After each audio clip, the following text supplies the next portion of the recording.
जय जय नवल किशोर, जय गोपी किशोर प्रभु,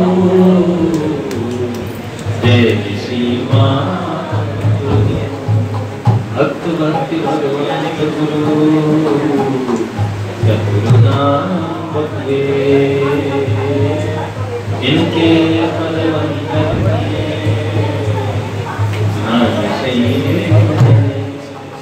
नारायण नमस्कृत्यं नरं चैव नरोत्तमं देवीं सरस्वतीं व्यासं ततो जयमुदीरये। श्री लाडली लाल की जय, भगवान की जय। जय जय आगे अच्छा ये भगवान बुलाओ बुलाओ इनको।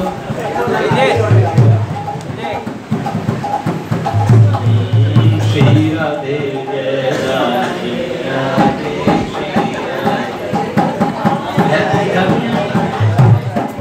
श्री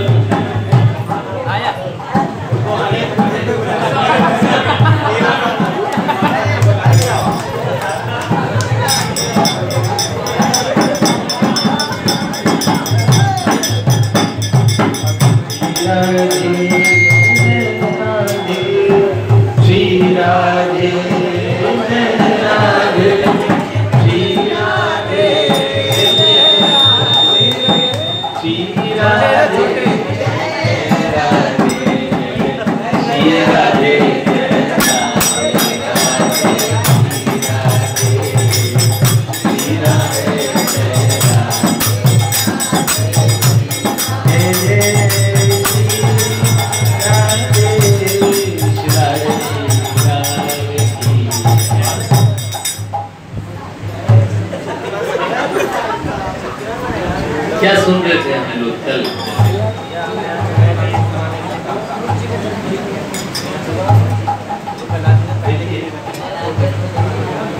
देवर्षि नारद जी महाराज के सुंदर चरित्रों में उन्होंने जिन जिन भक्तों का भगवान से मिलन कराया वो भी देवर्षि के चरित्रों में आता है। देखिए नारद जी के चरित्रों में आप देखेंगे तो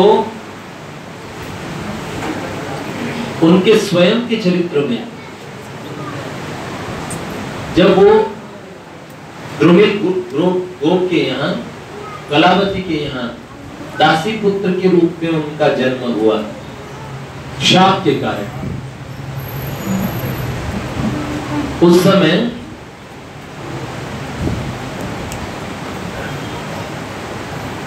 उन्होंने संतों का संग किया। बचपन से ही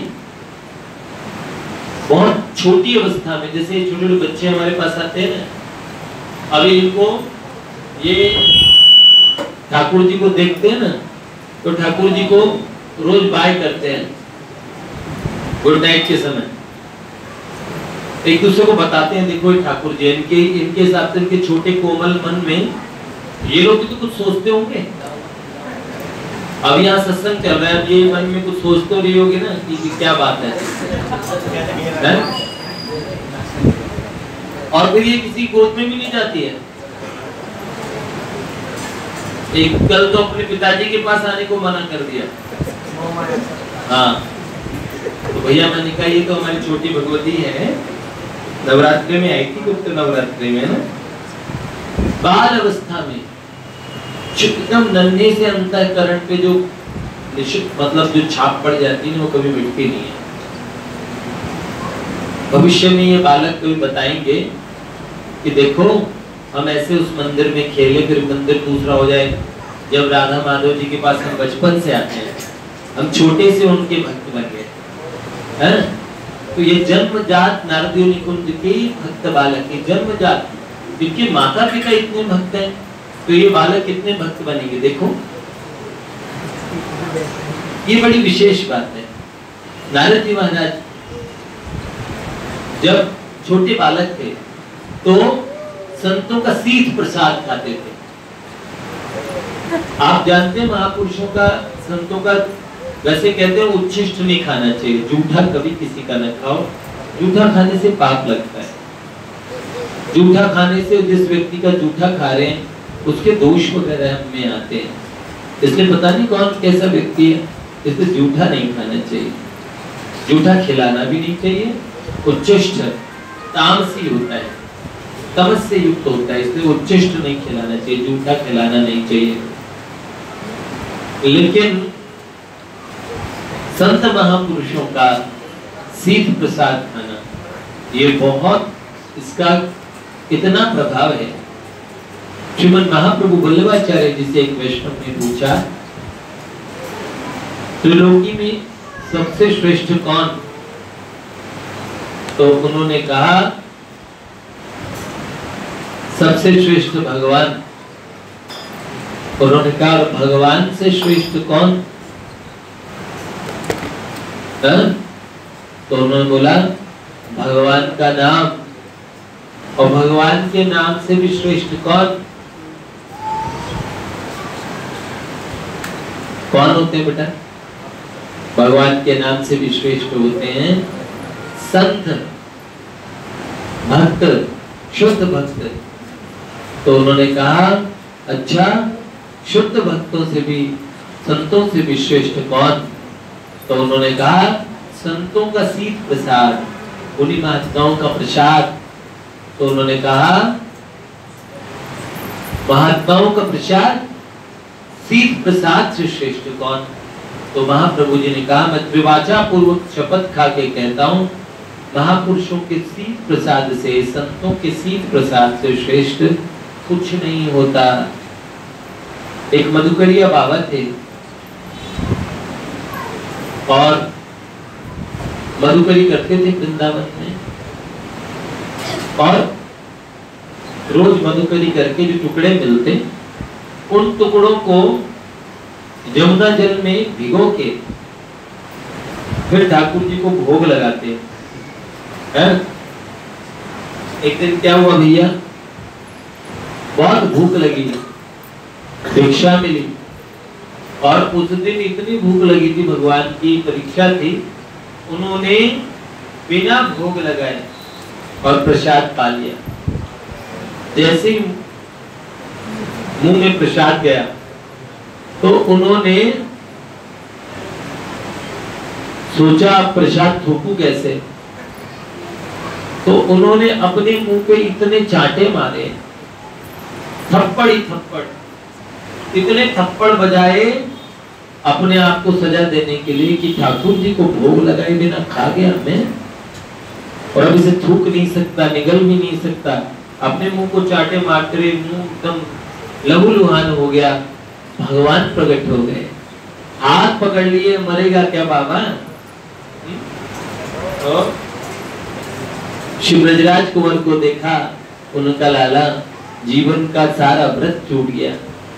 ऐसी भी क्या बुभुक्षितम किम न करूं कि पापम, ये सुना था, भूखा आदमी क्या पाप नहीं करता, लेकिन मैंने बड़ा ही गलत काम किया और आपको भोग नहीं लगाया। अब ये जो प्रसाद है ये उगल सकता नहीं, निगल सकता नहीं। तो ठाकुर जी ने कहा तो ऐसा कर, अब भोग लगाते। तो अब तो मेरा जूठा हो गया। तो कहने लगे, ठाकुर जी कहने लगे अब तक कौन सा मेरे को अमनिया भोग लगाता था, ब्रजवासियों की जूठनी तो लाता था, आज अपना जूठा खिला दे। माधवदास बाबा ने भी एक बार ऐसे ही और भोग पा लिया, हमारे प्रहलाद जी सुनाते हैं, और अब उस प्रसाद को निगल नहीं पा रहे क्योंकि ठाकुर जी को भोग नहीं लगाया, और उगल भी नहीं पा रहे। क्यों? संतन को यह शीत प्रसाद लियो मुखदार जात गिरायो, लीलत लाज लगे मन में, मन मोहन को नहीं गई गति सांप छछूतर की, गई रजनी काह करूं कछु सोच न पायो, बीत गयो वह पार बिनी, गई रजनी दिन दूसरो आयो। पूरी रात सोचते रहे, पूरी रात सोचते रहे, क्या करूं, न निकला न उगला संतन को ये सीख प्रसाद दियो, मुख डार न जात गिरायो। पर लीलत लाज लगे मन में, मनमोहन को नहीं भोग लगायो। तो उन्होंने क्या किया, उन्होंने उसको निकला नहीं और उगला भी नहीं। तो फिर क्या हुआ, अगले दिन ब्रह्म मुहूर्त में श्याम सुंदर आए, उन्हें कहने लगे माधव, माधव आए माधव से मिलने के लिए। और ठाकुर जी ने क्या किया, मुंह से वो प्रसाद निकाल लिया, मुख से। अब इन्होंने तो बड़ी जूठन खाई है? जानते हो ना, जूठे बेर भिड़नी के खाए हैं। तो ये तो बात है, संतों के शीत प्रसाद की बड़ी महिमा है। नारद जी महाराज जब दासी पुत्र थे तो उन्होंने संतों का बड़ा शीत प्रसाद खाया। चौमासा संतों ने किया था, उस चौमासे में नारद जी महाराज उनके साथ रहते।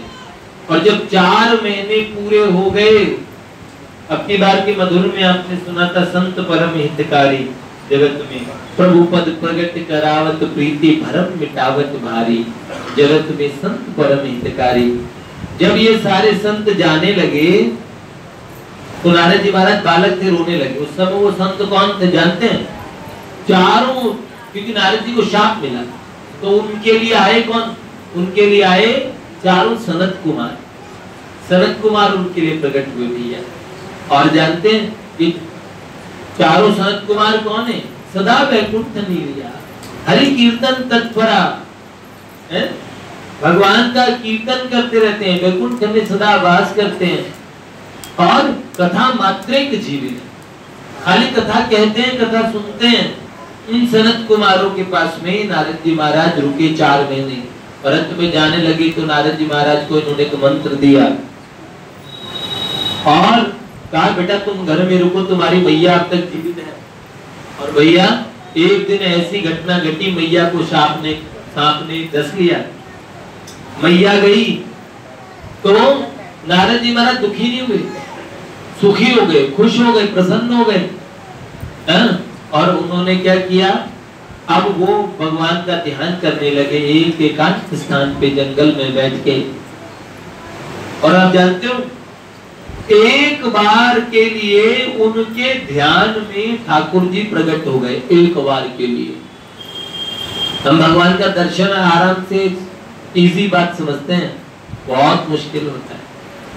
वो दर्शन ऐसा था कि नारद जी महाराज उस समय उनके प्राण व्याकुल हो गए। ऐसा उन्हें आनंद आया, ऐसा आनंद आया, ऐसे आनंद आया कि सुध बुध भूल गए, एकदम सर्वथा ऐसे लगा अनंत काल के सारे दुख समाप्त हो गए भगवान को देख के। और जैसे भगवान अंतःकरण में प्रकट हुए वैसे अंतर ध्यान हो गए। तो बच्चा चीख पुकार के रोने लगा, चीख चीख के रोने लगे। अंत में आकाशवाणी हुई, क्या? दुर्दर्शो हम कुयोगिनाम, बेटा तुम्हारी लगन बढ़े इसलिए हमने तुम्हें ये दर्शन दिया एक क्षण का, लेकिन कुयोगियों को मेरे दर्शन नहीं होते, अभी तुम कच्चे हो। बताओ, भगवान के जन्मजात मन के अवतार नारद जी महाराज को भी ये सुनने को मिल गया कि दुर्दर्शो हम कुयोगी ना, मैं कुयोगियों को मेरा दर्शन नहीं होता है। और फिर उन्होंने कहा, आप बेटा लेकिन तुम भजन करो। और जाने क्या खास नहीं हो क्या, रोक तो नहीं देना, रोक तो नहीं, बस ठीक है। तो उन्होंने कहा कि अब इस जीवन में तुम्हें दर्शन नहीं हो सकते, लेकिन बाबू मेरा भजन करते रहो और एक दिन ये शरीर छूट जाएगा, फिर मेरे पार्षद बन के सदा के लिए मेरे पास रहोगे। बोलो, सिक्योरिटी मिल गई ना, इंश्योरेंस हो जाए तो फिर चिंता होती है आदमी को, इंश्योरेंस करा रखिए गाड़ी की, चोरी भी होगी तो कोई बात नहीं। तो ऐसे ही भैया मैं तो आपको कहता हूँ, आप सब लोग इंश्योरेंस करा रखते हैं आप लोगों ने। स्वामी जी महाराज ने कहा था, एक बार दृढ़ता पूर्वक कोई सच्चे हृदय से, सरल हृदय से कह दे, हे नाथ मैं आज से आपका हूँ। भगवान सुखदेव प्रपन्नाय तवा स्मृति च याचते। एक बार ठीक से कहने की जरूरत है। अच्छा ठाकुर जी 2 बार नहीं सुनते, एक बार में सुन जाते हैं। आपने कह दिया हम आपके हैं सरकार, है? मैं हूँ केवल आपका नाम, हे मेरे नाम स्वामी जी का महामंत्र है, हे मेरे नाम। स्वामी जी महाराज कहते हैं कि एक बार सच्चे हृदय से कह दो, और अगर भगवान तुम्हें ना अपनाए एक बार करके तो देखो, और अगर आपको भगवान न मिले तो मेरे सर पे आपने जूते, आपके जूते और मेरा सर। ऐसा कौन कह सकता है? जिनको भगवान स्वयं मिल चुके हो और जिन्हें भगवान आश्वासन दे चुके हो। महापुरुषों के पास बड़ी युक्तियां हैं, बड़े सरल तरीके से। अच्छा एक बात बताएं, अपनी तरफ से हम उनके हो जाएं, कोई संबंध बना लें। नाम जप वगैरह हम करते हैं, हाँ? नाम जप वगैरह हम सब करते हैं, हैं? क्या? नहीं ये कोई बात नहीं, कोई देवी है जगत माता। तो भैया उन्होंने, कौन महापुरुष ये कह सकता है जिन्हें भगवान मिले? और कितने तरीके हैं भगवान से मिल जाने के। अच्छा क्या हुआ भगवती, कथा सुनाओगी तुम? गर्मी लग रही है तो काम करो।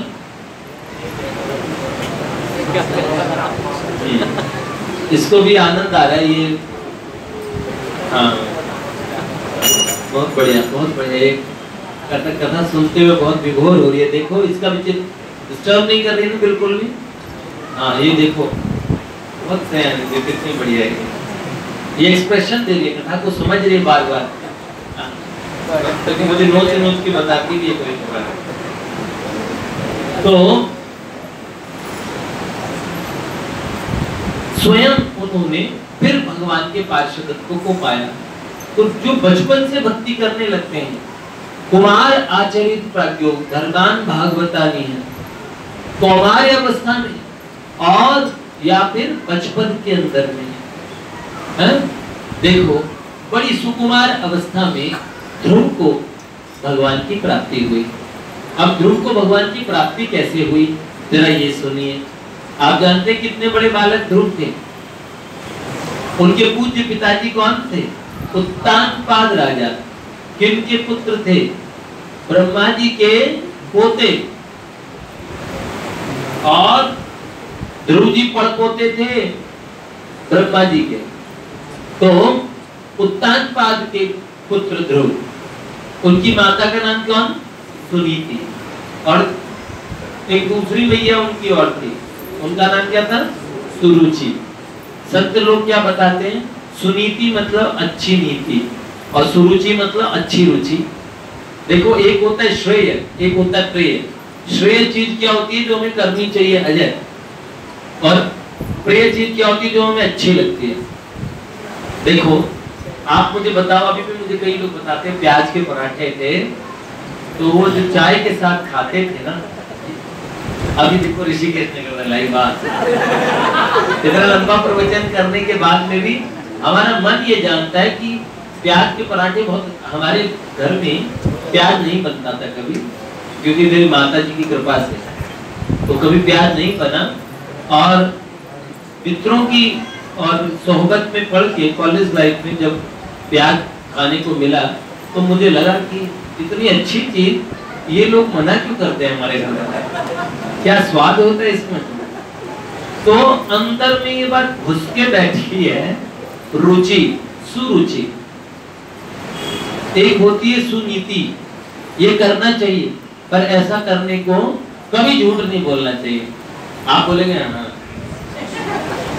लेकिन अगर आपको ये छोड़ दूं, आप कभी ऐसा कर पाएंगे?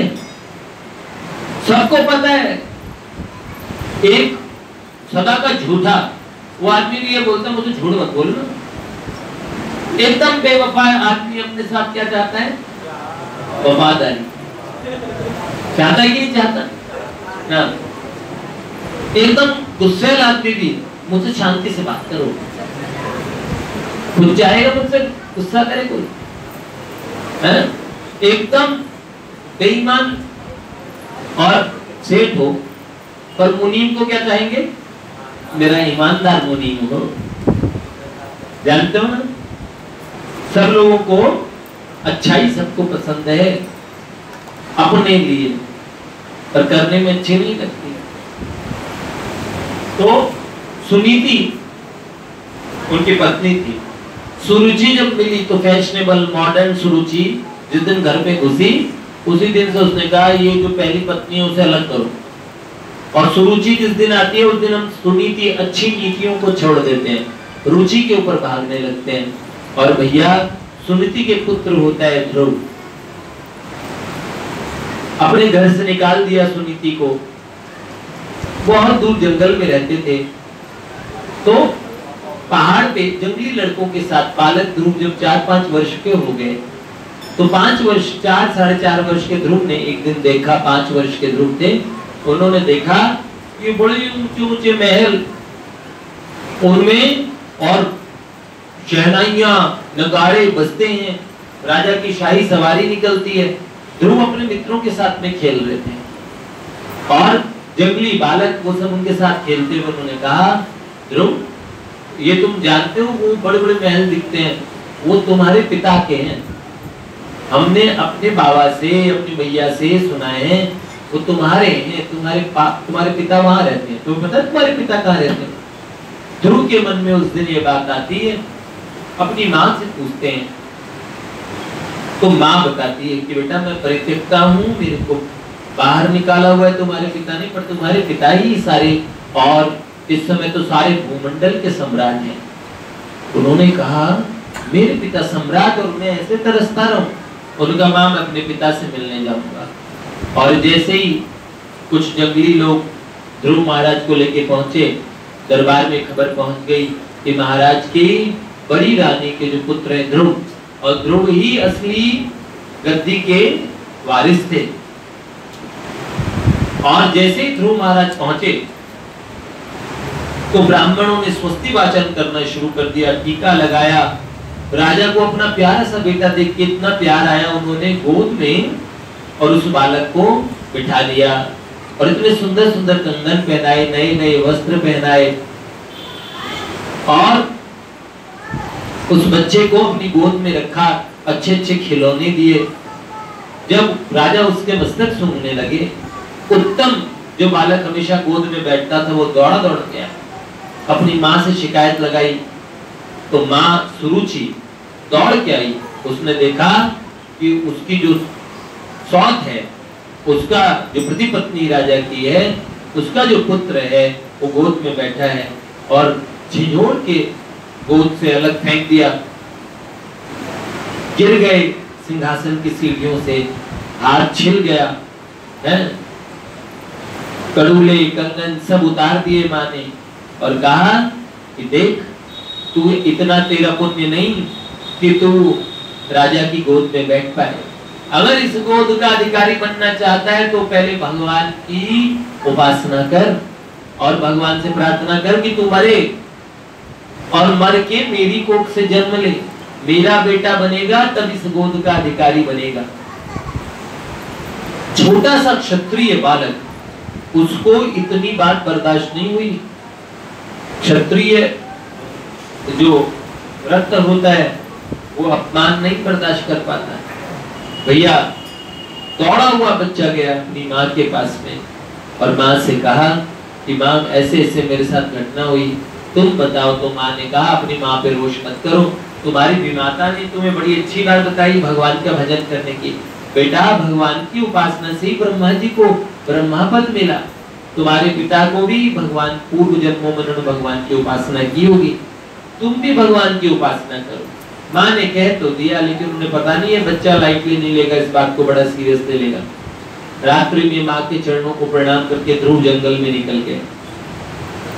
जंगल में भी कैसे निकले, मोहन मुकुंद मुरारे हे गोविंद मधुसूदन, ऐसे भगवान के सुंदर नामों को पुकारते हुए जा रहे थे। मैं भगवान को खोजूंगा, मैं भगवान का भजन करूंगा, भगवान की तपस्या करूंगा, मुझे भगवान चाहिए। दौड़े दौड़े अब उस बालक को देखो, भगवान को उसी दिन खबर लग जाती है जिस दिन इस मार्ग पे चलने की हम इच्छा करते हैं। ओ अति हरि कृपा जाहि पर होई, पाव देत यह मार्ग सोई। जिस दिन वो निकले उसी दिन माँ लक्ष्मी वैकुंठ में ठाकुर जी से कहने लगी कि देखो एक छोटा सा बच्चा जंगल में निकला है और वो बालक कैसा अकेला जंगल में डर जाएगा, आप जाइए ना उसके लिए। भगवान ने कहा अभी नहीं, अभी मेरे जाने का समय नहीं है। हाँ, लेकिन भगवान ने मन में कुछ संकल्प किया और भगवान के मन में आया, उसी समय उस बालक ने देखा जंगल में एक जगह दिव्य प्रकाश है और एक घुंघराले बाल वाले एकदम गौर वर्णीय महात्मा वीणा बजा रहे हैं और वीणा पे श्रीमन नारायण नारायण हरि हरि, श्रीमन नारायण नारायण हरि हरि, श्रीमन नारायण नारायण हरि हरि। अब बालक ने उनके शरीर से अर्ध से तुलसी मिश्रित चंदन की जो गंध आ रही थी, पूरा जंगल सुवासित था। ऐसे सुंदर पुरुष को बालक ने कभी देखा नहीं था। बालक दौड़ा दौड़ा उनके चरणों में प्रणाम करने के लिए, उन्होंने कदाचित आप क्या नारायण हैं, आप क्या भगवान हैं, ऐसे पूछा। उन्होंने कहा नहीं नहीं रे बालक, मैं तो भगवान का एक दास हूँ। तो उन्होंने कहा तो आप कौन भगवान? उन्होंने कहा पहले तुम बताओ तुम कौन? उन्होंने कहा मैं महाराज उत्तानपाद का पुत्र ध्रुव हूँ। और बेटा इस जंगल में क्या कर रहे हो? मैं भगवान की प्राप्ति के लिए निकला हूँ। तो क्यों चाहिए भगवान? सारी बात बताई। कड़ूले चाहिए, कंगन चाहिए, गोद चाहिए पिता की। तो नारद जी महाराज ने पहले देखा, उन्होंने कहा वो क्षत्रियों का बालक कैसा होता है, देखो इतने छोटे से बचपन में ये इतना दृढ़ निश्चय करके निकला है। उन्होंने कहा बेटा ये हंसी खेल की चीज नहीं है, भगवान ऐसे नहीं मिलते, बड़ी मुश्किल से मिलते हैं। बड़ा समझाया, बड़ा वो किया। उन्होंने कहा मुश्किलों से और मैं अपना निर्णय बदल दूं, ऐसा मेरा अंतःकरण मुझे अनुमति नहीं करता। मैं अब निकला हूं तो भगवान को पाके ही हटूंगा। उन्होंने कहा, नारद जी महाराज ने कहा तो फिर मैं तुम्हें युक्ति बताऊंगा भगवान से मिलने की। देखो महापुरुषों के पास में कोई जाए और दृढ़ निश्चय हो, जैसे पूज्य मलुक पीठ वाले महाराज जी ने बताया, हरिराम बाबा के पास में बाबा भगवत प्राप्त महात्मा थे, 100 वर्ष की आयु हो चुकी थी उस समय। और उनके पास में एक दिल्ली की महिला गई और क्या 1 किलो 2 किलो सेब थे और 50 रुपए उसने रखे, चरणों में प्रणाम किया और उनकी रचनाएं पड़ी थी, मेरे प्राणेश मनमोहन। तो उन्हें लगा भगवत प्राप्त महात्मा से मैं भी मिलने जाऊं। तो महाराज जी के पास गई तो महाराज जी ने पूछा क्यों आई हो? उन्होंने कहा आपकी बड़ी और ये सुंदर सुंदर रचनाएं सुनी पढ़ी भगवान की, और मैं तो आप संत से मिलने आई हूँ। उन्होंने कहा तुम क्या करती हो? तो उन्होंने कहा ऐसे ऐसे मैंने विवाह नहीं किया, घर को मैं नहीं चलाया क्योंकि और घर में कोई बड़ा था नहीं, और अब अपने भाइयों बहनों के सबके विवाह कर दिया, ऐसे ऐसे जैसे कहा। तो बाबा ने कहा माता जी मेरी तो उम्र अब 100 वर्ष की हो चुकी है, मैं तो तुम्हारे किसी काम का नहीं, तुमने ध्यान नहीं किया तो अब क्या करूं? वो माता जी बड़ी बिगड़ी हुई, तो भगवान की बात पूछने आई, बाबा क्या कह रहे हैं? मैं ब्याह करने आई हूँ, क्या कह रहे हो आप? हैं ये कोई बात है? आपको कहते हुए संकोच नहीं होता? उन्होंने कहा मेरे पास किस लिए आए? मैं तो संत समझ के आई। अरे मैं संत नहीं, महाराज जी तुतलाते थे। उन्होंने कहा मैं तो ढूंढा हूँ, ढूंढा किसी अच्छे महात्मा के पास जाओ। जैसे बात कही वो तो बिगड़ के अपने 50 रुपए को उठा के ले गए और सेब थे। उन्होंने ये किसी अच्छे बाबा को जाके देना, मैं तो ढूंढा हूँ। जैसे कहा और पूज्य मलुक पीठ वाले महाराज जी कह रहे हमने इतनी प्रशंसा की थी, हमने सारा तमाशा देखा। हमने कहा बाबा आपने सेब खाने को मिलते 50 रुपए थे हैं, और उन्होंने कहा अब आपने तो दक्षिणा भी लौटा दी और सेब भी लौटा दिए, ये क्या बात हुई, ऐसे क्यों किया? उन्होंने कहा देखो मैं जन्म का साधु हूँ, बचपन का साधु। अब 100 वर्ष के आयु में लोग कहेंगे आज ये आई है, फिर वो कहीं और न्योता देख के आएगी और फिर भीड़ लगी, लोग कहेंगे बुढ़ापे में बाबा का दिमाग खराब हो गया, औरतों से घिरे रहते हैं। और साधु संत महात्मा सन्यासियों को माताओं से दूरी बना के रखनी चाहिए, ये बड़ी आवश्यक बात है। और माताओं को भी दूर से उन्हें प्रणाम कर लेना चाहिए। महात्माओं को तो कायदे से स्पर्श नहीं करना चाहिए, साधुओं का ये नियम होता है, शास्त्र का नियम होता है। लेकिन क्या करें, उनका इतने लोग आते, फिर बुढ़ापे में मेरा साधुपना बदनाम होता, इतने साधु वेश को बदनामी कलंक मिलता, तो इसलिए आज ही झंझट काट दिया, अब कभी नहीं आएगी। तो उन्होंने कहा अगर वो फिर भी आ जाए तो उन्होंने कहा अगली बार गाली बक दूंगा, भाग जाएगी। उन्होंने कहा अगर वो फिर भी आ जाए तो अगली बार, तो उन्होंने कहा फिर लठ लेके पीछे भागूंगा। तो उन्होंने कहा अगर वो फिर भी आ जाए तो फिर चुप हो गए, आंखों से आंसू निकलने लगे। तो उन्होंने कहा फिर उसे बता दूंगा, अगर ऐसी उसमें लगन है तो उसे बता दूंगा कन्हैया कैसे मिलता है, ठाकुर जी मिलते कैसे हैं, कौन सी वो विद्या है जिससे भगवान मिलते हैं। महात्मा तो लगन देखते हैं। नारद जी महाराज ने बताया बेटा तुझे वो तरीका बताता हूँ। ओम नमो भगवते वासुदेवाय द्वादशाक्षर मंत्र प्रदान किया, और द्वादशाक्षर मंत्र प्रदान करके भगवान के विषय में तो ध्रुव ने पूछा गुरुजी और भगवान, क्या आपने भगवान को देखा है? सबके मन में प्रश्न होता है, पूछना नहीं चाहिए किसी से। आपके घर में 25 करोड़ रुपए बताते हो किसी को? कोई महात्मा नहीं बताएगा। अच्छे अच्छे साधक भी ना अपने अच्छे अनुभव को छुपा जाएंगे, कहेंगे हाँ उनको हुआ था, उनको हुआ था, उनको हुआ था, पर मुझे हुआ था। ऐसा बोलने के पीछे दो भाव है। सेठ जयदयाल गोयनका जी ने कहा था अगर मुझसे पूछोगे और मैं कह दूं मुझे भगवान नहीं मिले तो आप कहोगे चलो इनको तो अब तक मिले नहीं, हमें क्या खा के मिलेंगे। और अगर मैं कह दूं मुझे मिले तो कहोगे यही बड़े हो गए, विश्वास करो ना करो तुम्हारी मर्जी। बताना किस बात के लिए जरूरी है, भगवान हैं और मिलते हैं, मिलना चाहोगे। पूज्य स्वामी जी महाराज कहते थे सीधे भगवान के मिलने का तरीका बताऊं, सीधे। रामकृष्ण देव ने तो ये कहा था हाँ मैं तुमसे मिलाऊंगा, तुझे क्यों मिलना चाहता है, तुझे मिलवाऊं, और मिलवा भी दिया। महापुरुष भजन भी करवाते हैं, मिलवा भी देते हैं, तरीका भी बताते हैं। नारद जी महाराज ने कहा हाँ हाँ बालक, मैंने उन्हें बहुत अच्छे से देखा है, ऐसे ही देखा, बहुत पास से, नित्य देखता हूँ, जब जी चाहे